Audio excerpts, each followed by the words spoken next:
Civilization and Transcendence. His Divine Grace. A.C. Bhaktivedanta Swami Prabhupada. Replies to a questionnaire. From Bhavan's Journal. June 28, 1976. Chapter 6. The Ultimate Knowledge. Disciple, Srila Prabhupada, this is the next question. In the Kali Yuga, the current age of quarrel and hypocrisy, bhakti devotional service to the Lord has been described as the most suitable and easiest of paths for God realization. Yet how is it that Vedantic teachings, with their accent on jnana cultivation of knowledge, are being given the pride of place by noted savants? Srila Prabhupada, the so-called Vedantists, the Mayavadis impersonalists, are bluffers. They do not know what Vedanta is. But people want to be bluffed, and the bluffers take advantage of it. The two words combined in the word Vedanta are Veda and Anta. Veda means knowledge, and Anta means goal or end. So Vedanta means the end of all knowledge, or Veda.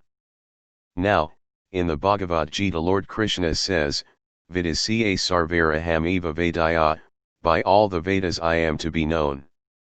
So the whole Vedanta Sutra is a description of the Supreme Personality of Godhead. The first statement in the Vedanta Sutra is Athato Brahmajijanasa.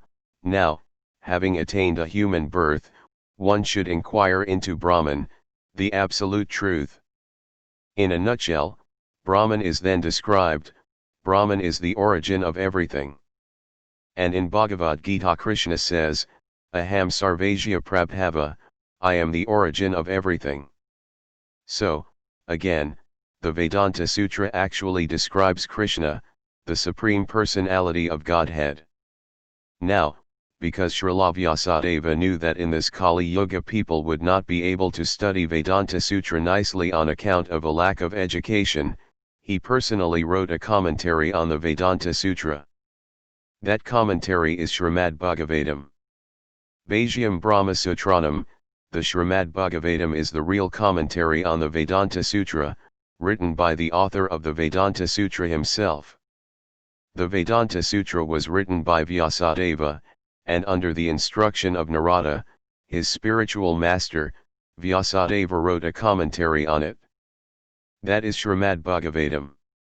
Srimad Bhagavatam begins with the same aphorism as the Vedanta Sutra, and continues. So actually, the Vedanta Sutra is explained by the author in Srimad Bhagavatam. But the rascal Mayavadis, without understanding Vedanta Sutra and without reading the natural commentary, Srimad Bhagavatam, are posing themselves as Vedantists. That means they are misguiding people. And because people are not educated, they're accepting these rascals as Vedantists. Really, the Mayavadi Vedantists, they are bluffers. They are not Vedantists. They do not know anything of the Vedanta Sutra. That is the difficulty. Actually, what is stated in the Srimad Bhagavatam, that is real Vedanta. So, if we take Srimad Bhagavatam as the real explanation of Vedanta Sutra, then we will understand Vedanta, the end of knowledge.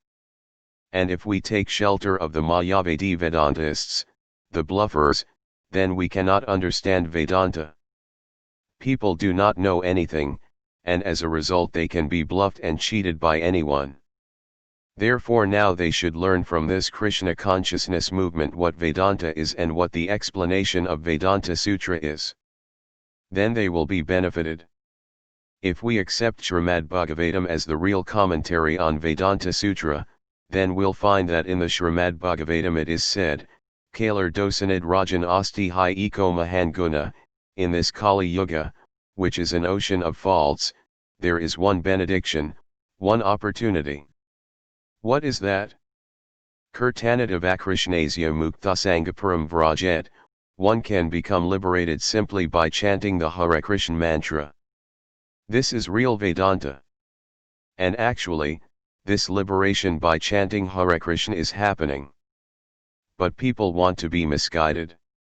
And there are so many bluffers to misguide them. What can be done? Vyasadeva has already given the perfect explanation of Vedanta Sutra, the Srimad Bhagavatam. So let people read the Srimad Bhagavatam, then they will understand what Vedanta is. Disciple, then are the conclusion of the Vedanta Sutra and the conclusion of Srimad Bhagavatam one and the same, Bhakti. Srila Prabhupada, yes. Find this verse, Srimad Bhagavatam Canto 1. Chapter 2. Verse 10. Disciple. Life's desires should never be directed towards sense gratification. One should desire only a healthy life, or self-preservation, since a human being is meant for inquiry about the about truth. Nothing else should be the goal of one's works. Srila Prabhupada, yes. This verse of Srimad Bhagavatam proceeds directly from the Vedanta Sutra, Athato Brahma Jijanasa, now is the time to inquire about the absolute truth. Here the very same thing is explained. Don't be entrapped with these temporary, bodily necessities of life, sense gratification. You must inquire about the absolute truth. The next verse of Srimad Bhagavatam explains, Vadanti tat tatvavidas tatvamyaj jainanam advayam, those who know the absolute truth describe him in this way, tattva means truth. The truth is explained by the tattvavit, one who knows the truth. How? Brahmeti paramatmeti bhagvan iti sabdhyat, the absolute truth is explained as Brahman, the all-pervading spiritual effulgence, as Paramatma, the localized super-soul, or as Bhagwan, the Supreme Lord. Understanding these is what Vedanta Sutra means when it says Athato Brahma Jijanasa, now one should learn about the absolute truth, what Brahman is, what Paramatma is, what Bhagwan is. In this way, one should make advancement in his spiritual consciousness.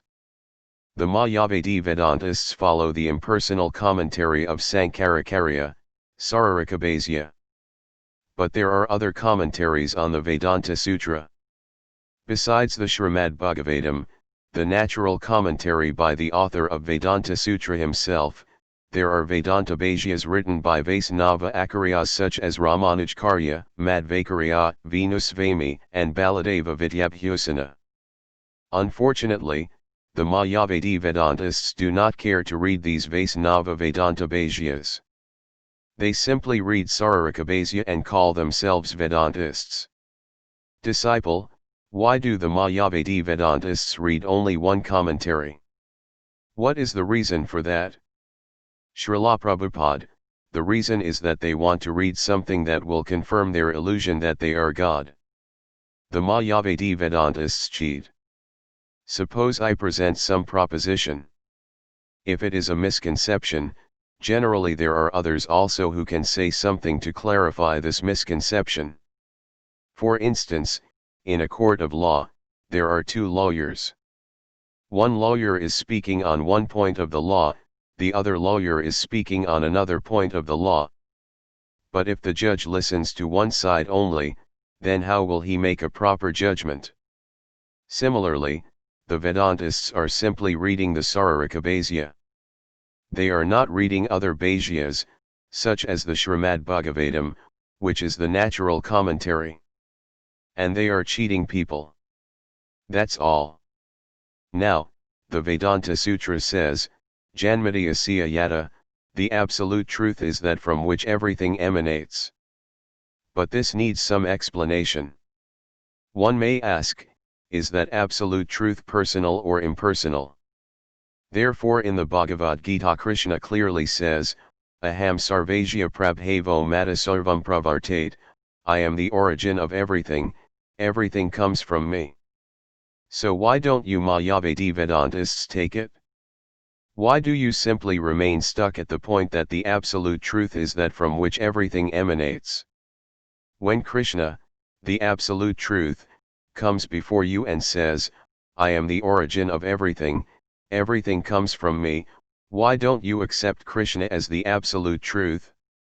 Why do you take the impersonalist view only, that the absolute truth has no form? Here is the absolute truth speaking, a person. Why don't you take it? Of course, if people want to be cheated, then who can stop them? In Bhagavad Gita, Krishna also says, Vedanta Krd, Evakaham, I am the compiler of Vedanta. Why do these rascals not consider who compiled Vedanta? Vyasadeva is the incarnation of Krishna. He compiled Vedanta. Why do these rascals not consider the original Vedantist Krishna? They approach a Mayavadi instead. So how will they understand Vedanta? Suppose I have written a book. If you cannot understand something in it, then you should come directly to me for an explanation. That is sensible. Why go to a rascal who has nothing to do with my book?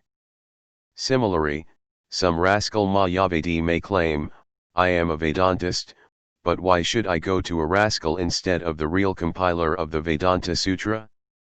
Those who approach the Mayavadi Vedantists for knowledge are also rascals. They are willingly being cheated. Let the Mayavadi Vedantists and their followers accept the conclusions of Bhagavad Gita and Srimad Bhagavatam. Then they will understand Vedanta Sutra. They'll be real Vedantists. Otherwise, they will remain cheaters.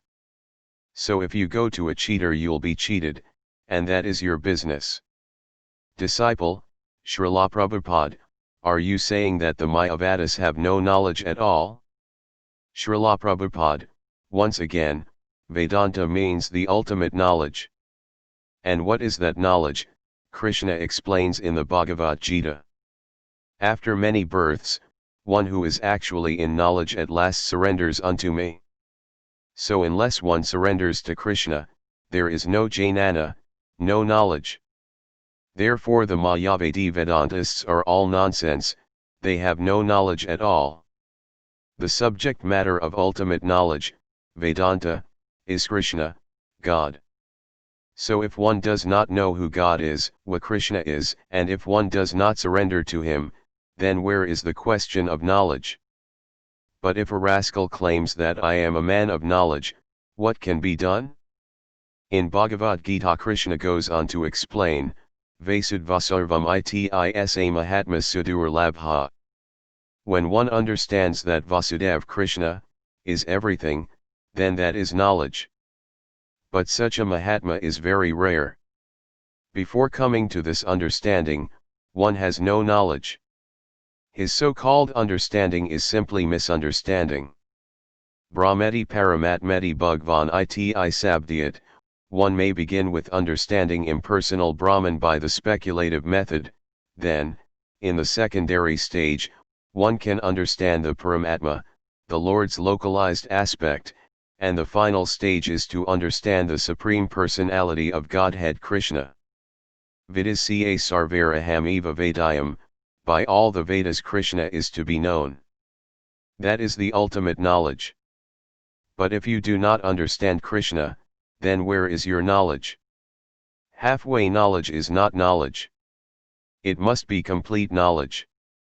That complete knowledge is possible, as it is said in the Bhagavad Gita, Bahunam Janmanam Anti, after many births.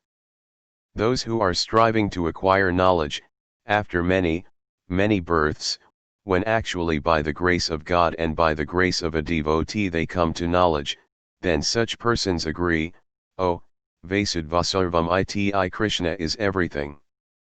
Sa Mahatmas Sudur Labha, that Mahatma, that great soul, is very rarely to be found. Durlabha means very rarely found, but the word used is Sudurlabha, very, very rarely to be found. So you cannot easily find such a Mahatma who clearly understands Krishna.